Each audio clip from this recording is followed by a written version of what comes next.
Vamos lá, vamos continuar? Então, do outro lado, você vai ter o grupo ANL, Aliança Nacional Libertadora, e você vai ter o Luiz Carlos Prestes no poder desse Partido Comunista Brasileiro, que o objetivo era tornar o Brasil um país mais popular, que as soluções, as decisões fossem mais voltadas para o populismo.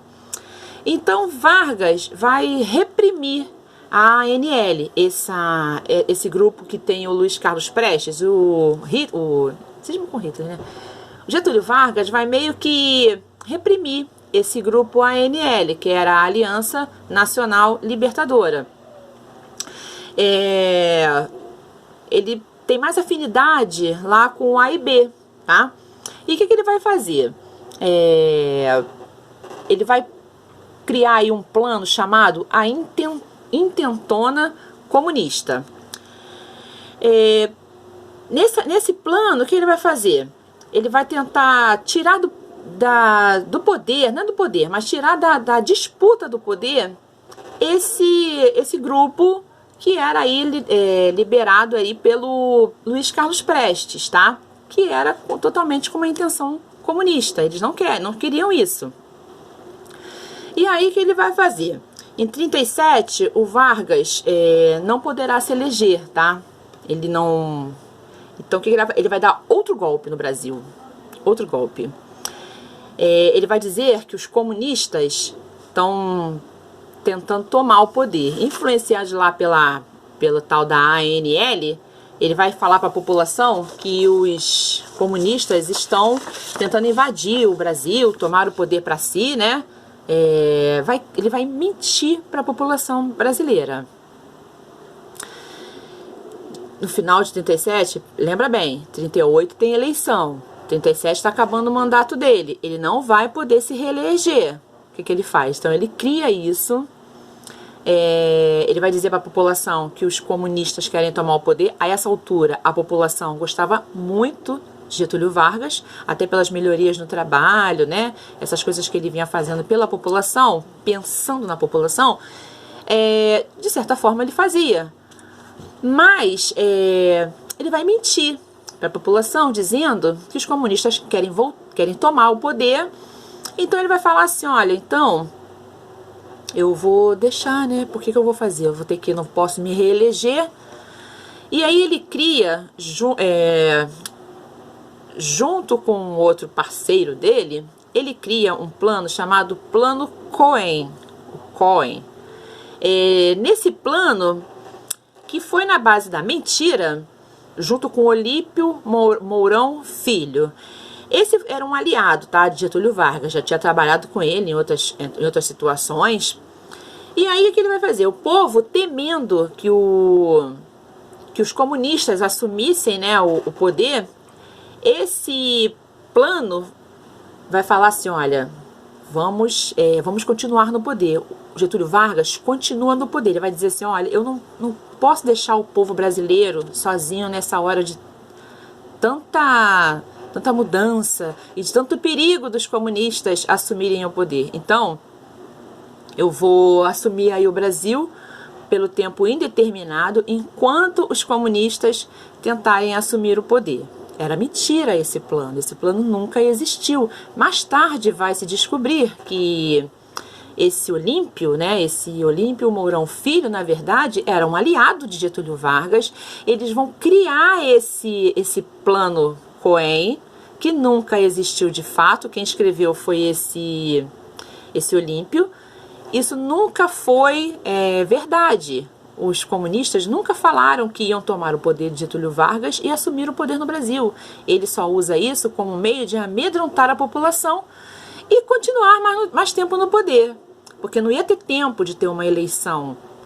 Então ele continua aí no poder pelo tempo indeterminado, por um tempo indeterminado, para tirar os comunistas da possível tomada de poder no Brasil. Muito esperto Getúlio Vargas, não é isso? E aí, de 37 até 45, ele instaura o Estado Novo. Nesse Estado Novo é uma ditadura civil de Vargas. Aí sim, ele vai liderar o Brasil numa forma mais ditadora, seguindo os moldes ali da Alemanha com o nazismo e a Itália com o fascismo. A partir de agora, aquela Constituição lá no início, tá, que falava do voto secreto, né? Ele agora fala que é uma Constituição autoritária, que recebe o nome aí de Constituição Polaca, com todo o poder em suas mãos. Esse polaca vem da Polônia mesmo, uma Constituição que era usada na Polônia e que aí ele vai chamar de Constituição Polaca. E de fato ele vai governar o Brasil com esses moldes de modo ditador. Só que aí, nesse período também, ele muito esperto, ele começa a consolidar, aí sim começa a se consolidar as leis trabalhistas de fato. E vai começar a mostrar aí o seu poder, falar que o seu poder é mais forte do que qualquer outro estado junto, enfim. Ele vai mostrar que ele é o cara. E nessas coisas que ele vai fazer, entre tantas coisas, ele vai criar o DIP, Departamento de Imprensa e Propaganda. Esse DIP que Getúlio Vargas cria tem dois principais objetivos. O primeiro, logicamente, censurar todos aqueles que fossem contra o seu governo. Até o samba, gente, até o samba foi censurado, tá? Músicas, propagandas, reuniões. Uma pessoa, duas pessoas conversando, poderia ser uma conversa qualquer. 3, 4 pessoas conversando, era proibido, porque você poderia estar planejando alguma coisa contra o governo de Getúlio Vargas. Então você estava proibido de fazer isso. Enfim, tem um sambista nessa época, o Wilson Batista, que ele escreve um samba chamado Lenço no Pescoço. Esse samba falava da malandragem das coisas que, como é que era bom ser malandro. O malandro que a gente tá falando aqui é o cara que não trabalha, tá, gente? Não é essa questão desse samba, não é do bandido, malandro, bandido, não. É do malandro que se vira, que dá os seus, se vira nos 30 para sobreviver, mas não trabalha. E aí, quando começa o DIP a funcionar, uns anos depois, esse cara continuava da música, mas ele regrava esse samba, uns anos depois, eu não sei quantos anos depois, eu acho que 2 ou 3 anos, ele regrava esse samba, só que esse Wilson Batista, ele regrava a música totalmente diferente. O que ele exaltava a malandragem, agora com o DIP, que é esse departamento de imprensa e propaganda, que trabalhava com a censura, um dos objetivos era censurar todo mundo que fosse contra Getúlio Vargas, agora já vai enaltecer o trabalho. O que antes ele enaltecia a malandragem, o samba dele, já totalmente modificado, enaltece o trabalho. Enfim. E aí a censura vai reprimir tudo aquilo que fosse contra o Getúlio Vargas. E o segundo objetivo, que falava justamente toda a parte gloriosa de Getúlio Vargas, né? Falava da Voz do Brasil, falava que era esse programa de rádio, né? Vai falar das coisas benéficas que Getúlio Vargas fazia, com propagandas, com folder, pôster, cartazes, enfim. Então, o DIP tem esse objetivo, reprimir e enaltecer, de um outro lado, Getúlio Vargas. Nesse período também de alianças políticas, né, principalmente com os Estados Unidos, o Walt Disney cria aquele personagem Zé Carioca, aquele papagaiozinho verde.